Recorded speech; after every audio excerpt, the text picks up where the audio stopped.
Hi, book besties!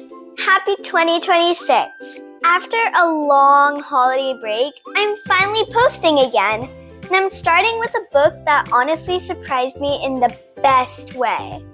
The home edit for teens is not just about cleaning your room. It's about organizing your space in a fun way that actually makes sense. If you're looking for a resolution that's not boring and doesn't take forever, organizing your room with this book is a great one to start with. The best part, this book doesn't say do it perfectly.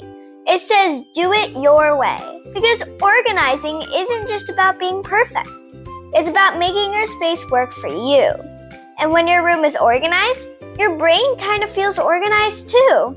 I learned that when everything has a home, it's easier to clean because you don't have to think, you just put it back where it belongs. Also, before organizing, the book says to edit, which means deciding what to keep, donate, or toss. It taught me that when you let go of things you don't use or love anymore, you make space for the things you actually care about.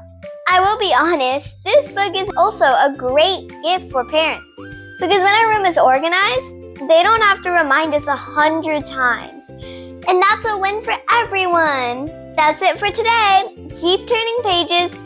Happy reading, readers!